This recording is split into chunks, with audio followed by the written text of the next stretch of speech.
नमस्कार, मैं हिमांशु कुमार। आप देख रहे हैं भारत लाइव। बिहार की सियासत में गहमागहमी जारी है। खास करके सत्ता पक्ष और विपक्ष के बीच जो आरोप प्रत्यारोप का दौर है उसको हम आसानी से महसूस कर लेते हैं, उसे देख सकते हैं, सुन सकते हैं। लेकिन बीजेपी और जेडीयू के बीच में जो आपसी संघर्ष चल रहा है वो ठीक उस शांत पानी की तरह है, जहां लहरें शांत तो दिखती हैं लेकिन अंदर ही अंदर एक दूसरे को काटती रहती है। और यही कुछ हो रहा है इस वक्त जेडीयू और बीजेपी में, जो हर कोई अपने को मजबूत करने की कोशिश में लगा है। और संभावना जताई जा रही है कि पश्चिम बंगाल के चुनाव के बाद बिहार में जो है चुनाव हो सकते हैं। हालांकि कई बार ये कहा गया कि मध्यावधि चुनाव होंगे। आरजेडी दावा करती रही कि मंत्रिमंडल का विस्तार होते ही जो है सरकार गिर जाएगी, लेकिन ऐसा नहीं हुआ। जेडीयू और बीजेपी ने आपसी समन्वय के आधार पर, समझौते के आधार पर संभाल लिया। खास करके नीतीश कुमार के शर्तों पे मंत्रिमंडल का विस्तार हुआ है, ऐसी बातें कही जा रही हैं। और बीजेपी के झुकने की एक बहुत बड़ी वजह है कि पश्चिम बंगाल में चुनाव होने हैं। लेकिन क्या पश्चिम बंगाल का जब चुनाव संपन्न होगा तो क्या बिहार में चुनाव होंगे? इस बात के बारे में पुख्ता प्रमाण तो नहीं दिया सकता, लेकिन जिस तरीके से जेडीयू तैयारियों में लगी है, अपने संगठन को धार देने में जुटी है, आरसीपी सिंह को जब से राष्ट्रीय अध्यक्ष बनाया गया है उसके बाद से लगातार वो जिस तरीके से अपने संगठन को मजबूत कर रहे हैं। क्योंकि आपको पता होगा कि बीजेपी के बारे में कहा जाता है कि उसका संगठन आरएसएस और ऐसे कई स्वयंसेवी संगठन हैं जो बीजेपी से जुड़ी हुई हैं। और बीजेपी के बारे में कहा जाता है कि उसका संगठन विश्व का सबसे बड़ा संगठन है। कि तो क्या आरसीपी सिंह लगातार अपने संगठन को मजबूत कर बीजेपी के सामने अपनी मजबूत दावेदारी करना चाहते हैं, खुद को मजबूत कर रहे हैं? हम बता दें कि 3 दिनों से जो है जेडीयू कार्यालय में प्रखंड स्तर के, जिला स्तर के कार्यकर्ताओं की, नेताओं की, प्रवक्ताओं की बैठक चल रही है। उन्हें प्रशिक्षण दिया जा रहा है। खुद जेडीयू के राष्ट्रीय अध्यक्ष आरसीपी सिंह वहां मौजूद है। उन्होंने अपने कार्यकर्ताओं से बात करते हुए कहा कि कोई भी प्रखंड का संगठन हो, जिला का संगठन हो या प्रदेश का संगठन हो, उसे इस बात से आंका जाएगा कि वाकई में उसका बूथ स्तर पर कितना स्थिति उसकी कितनी अच्छी है।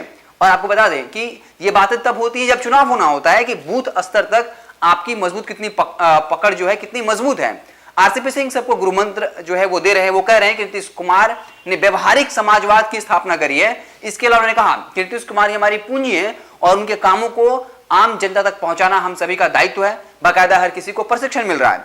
इसके अलावा हम बता दें, उन्होंने कहा कि हमें प्रतिज्ञा लेने की जरूरत है, क्योंकि संकल्प मन में लिया जाता है और प्रतिज्ञा सार्वजनिक तौर पर। किस बात की प्रतिज्ञा? इस बात की प्रतिज्ञा कि हम अपने संगठन को लगातार मजबूत करेंगे, सरकार की योजनाओं के, उसके कामों के बारे में आम लोगों तक पहुंचाएंगे। साथ ही साथ सोशल मीडिया पर मजबूत होने की बात कही जा रही है। आपको पता होगा तेजस्वी यादव लगातार सोशल मीडिया के जरिए हमला करते रहते हैं, चाहे वो कोरोना टेस्टिंग के मामले को लेकर हो, चाहे सामाजिक विज्ञान के प्रश्न पत्र वायरल होने की बात हो। हर वक्त जो है सरकार को झुकना पड़ा। शुरुआती दौर में वो कहती रही कि ऐसा कुछ हुआ नहीं, बाद में जब जांच हुआ तो यह घोटाला सामने आया। नीतीश कुमार भी सोशल मीडिया को लेकर अपनी नाराजगी जाहिर करते रहते हैं। बाकायदा उन्होंने इशारों में कह दिया था कि कुछ लोग हैं जिनको कुछ आता नहीं है, बिहार से बाहर रहते हैं और सोशल मीडिया पर अफवाह फैलाते रहते हैं। उनका इशारा जो है तेजस्वी यादव पर था। और अब जेडीयू के राष्ट्रीय अध्यक्ष आरसीपी सिंह ने भी अपने कार्यकर्ताओं को स्पष्ट संदेश दे दिया कि आप सोशल मीडिया पर अपनी स्थिति मजबूत करिए, लोगों को उनसे जोड़िए और सरकार की अच्छी कामों के बारे में बताइए। क्योंकि आज के दौर में सोशल मीडिया काफी प्रभावशाली हो गया है, जिससे कोई इंकार नहीं कर सकता। तो क्या आरसीपी सिंह चुनाव की तैयारियों में?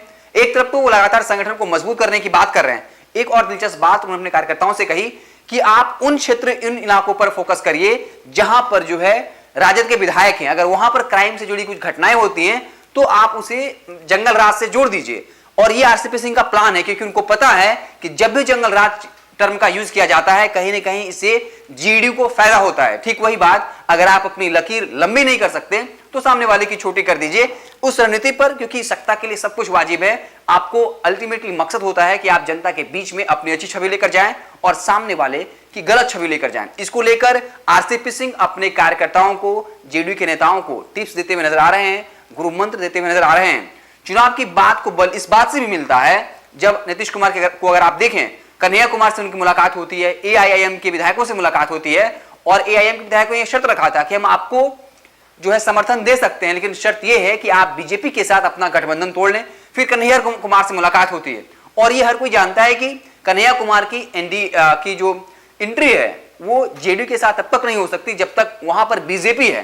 तो क्या जो जेडीयू की तैयारी आने वाले वक्त में चुनाव को लेकर है, जहां पर अगर वो बीजेपी, जेडीयू और राजद अलग अलग चुनाव लड़ती है तो क्या नीतीश कुमार कन्हैया कुमार को अपने साथ ले लेंगे?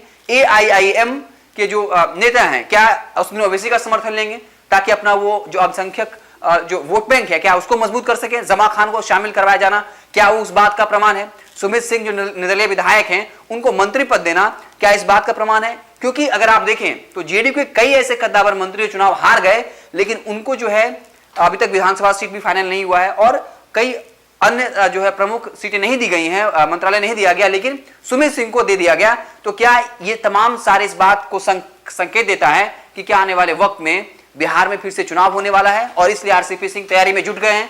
वो इस बात को दोहरा रहे हैं, बार बार जोर दे रहे हैं कि आपकी मजबूती का मतलब है कि आप बूथ स्तर तक जो है मजबूत होइए।